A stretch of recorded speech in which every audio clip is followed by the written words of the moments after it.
حضرت عمر کے ہاتھ میں کوئی چیز تھی جس کو بہن کے سر پر مارا۔ السلام علیکم ورحمۃ اللہ۔ امید ہے آپ کو ہماری ویڈیوز پسند آ رہی ہوں گی، تو ہمارے چینل کو سبسکرائب کریں تاکہ جیسی نئی تعلیم ہو آپ کے پاس فوراً نوٹیفیکیشن آ جائے۔ تو ہمارے چینل کو ضرور سبسکرائب کریں، ویڈیوز کو لائک کریں۔ آئیے آج کی تعلیم شروع کرتے ہیں۔ حضرت عمر رضی اللہ تعالی عنہ کا قصہ۔ حضرت عمر رضی اللہ تعالی عنہ، جن کے پاک نام پر آج مسلمانوں کو فخر ہے اور جن کے جوش ایمانی سے آج 1400 برس بعد تک کافروں کے دلوں میں خوف ہے، اسلام لانے سے قبل مسلمانوں کے مقابلے اور تکلیف پہنچانے میں بھی ممتاز تھے۔ نبی اکرم صلی اللہ علیہ وآلہ وسلم کے قتل کے در پہ رہتے تھے۔ ایک روز کفار نے مشورہ کی کمیٹی قائم کی کہ کوئی ہے جو محمد کو قتل کر دے، نعوذ باللہ۔ عمر نے کہا کہ میں کروں گا۔ لوگوں نے کہا کہ بے شک تم ہی کر سکتے ہو۔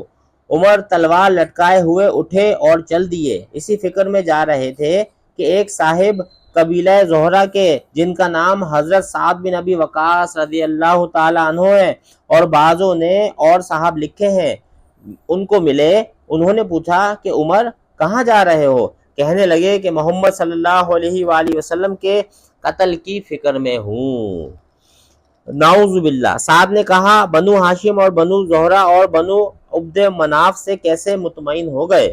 وہ تم کو بدلے میں قتل کر دیں گے۔ اس جواب پر بگڑ گئے اور کہنے لگے کہ معلوم ہوتا ہے تو بھی بے دین یعنی مسلمان ہو گیا، اللہ پہلے تجھی کو نمٹا دوں۔ یہ کہہ کر تلوار سونت لی اور حضرت سعد رضی اللہ تعالیٰ عنہ نے بھی یہ کہہ کر کہ ہاں میں مسلمان ہو گیا ہوں، تلوار سنبھالی۔ دونوں طرف سے تلوار چلنے کو تھی کہ حضرت سعد رضی اللہ تعالیٰ عنہ نے کہا کہ پہلے اپنے گھر کی خبر تو لے، تیری بہن اور بہنوئی دونوں مسلمان ہو چکے ہیں۔ یہ سننا تھا کہ غصے سے بھر گئے اور سیدھے بہن کے گھر گئے۔ وہاں حضرت خباب رضی اللہ تعالیٰ عنہ، جن کا ذکر پہلے گزر چکا، کواڑ یعنی ایک کمرے کا دروازہ، اس کو کواڑ کہتے ہیں، کواڑ بند کیے ہوئے ان دونوں میاں بیوی کو قرآن شریف پڑھا رہے تھے۔ حضرت عمر نے کواڑ کھلوائے۔ ان کی آواز سے حضرت خباب رضی اللہ تعالیٰ عنہ تو جلدی سے اندر چھپ گئے اور وہ صحیفہ بھی جلدی میں باہر ہی رہ گیا جس پر آیت قرآنی لکھی ہوئی تھی، جس میں سے وہ حضرت عمر رضی اللہ تعالیٰ عنہ کی بہن اور بہنوئی کو قرآن پڑھا رہے تھے، وہ صحیفہ باہر رہ گیا۔ ہمشیرہ نے کواڑ کھولے۔ حضرت عمر کے ہاتھ میں کوئی چیز تھی جس کو بہن کے سر پر مارا، جس سے سر سے خون بہنے لگا اور کہا کہ اپنی جان کی دشمن تو بھی بددین ہو گئی۔ اس کے بعد گھر میں آئے اور پوچھا کہ کیا کر رہے تھے، یہ آواز کس کی تھی؟ بہنوئی نے کہا کہ بات چیت کر رہے تھے۔ کہنے لگے کیا تم اپنے دین کو چھوڑ کر دوسرا دین اختیار کر چکے ہو؟ بہنوئی نے کہا اگر دوسرا دین حق ہو تب۔ یہ سننا تھا کہ عمر رضی اللہ تعالیٰ عنہ نے بہنوئی کی داڑھی پکڑ کر کھینچی اور بے تحاشا ٹوٹ پڑے اور زمین پر گرا کر خوب مارا۔ بہن نے چھڑانے کی کوشش کی تو ان کے منہ پر ایک تماچا زور سے مارا کہ خون نکل آیا، وہ بھی آخر عمر ہی کی بہن تھی۔ کہنے لگی کہ عمر ہم کو اس وجہ سے مارا جاتا ہے کہ ہم مسلمان ہو گئے۔ بے شک ہم مسلمان ہو گئے، جو تجھ سے ہو سکے تو کر لے۔ اس کے بعد حضرت عمر رضی اللہ تعالیٰ عنہ کی نگاہ اس صحیفے پر پڑی جو جلدی میں باہر رہ گیا تھا، اور غصے کا جوش بھی اس مار پیٹ سے کم ہو گیا تھا، اور بہن کے اس طرح خون میں بھر جانے سے شرم سی بھی آ رہی تھی۔ کہنے لگے کہ اچھا مجھے دکھلاؤ یہ کیا ہے؟ وہ صحیفے کو دیکھ کے کیا کہہ رہے ہیں کہ دکھلاؤ یہ کیا ہے؟ بہن نے کہا کہ تو ناپاک ہے اور اس کو ناپاک ہاتھ نہیں لگا سکتے۔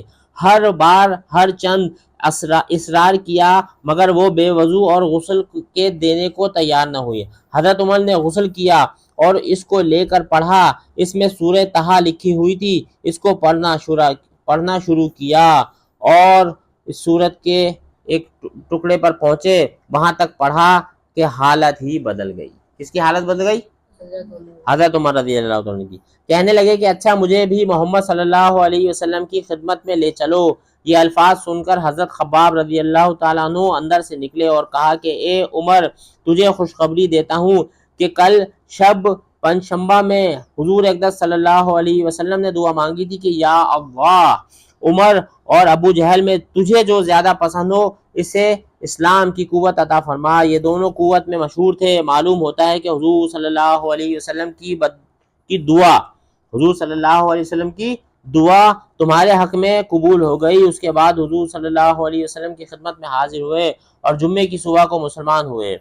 ان کا مسلمان ہونا تھا کہ کفار کے حوصلے پست ہونا شروع ہوئے، مگر پھر بھی یہ نہایت مختصر جماعت تھی، اور سارا مکہ بلکہ سارا عرب اس لیے اور بھی جوش پیدا ہوا اور جلسے کر کے مشورہ کر کے ان حضرات کو ناپید کرنے کی کوشش ہوتی تھی اور طرح طرح کی تدبیریں کی جاتی تھیں۔ تاہم اتنا ضرور ہوا کہ مسلمان مکے کی مسجد میں نماز پڑھنے لگے۔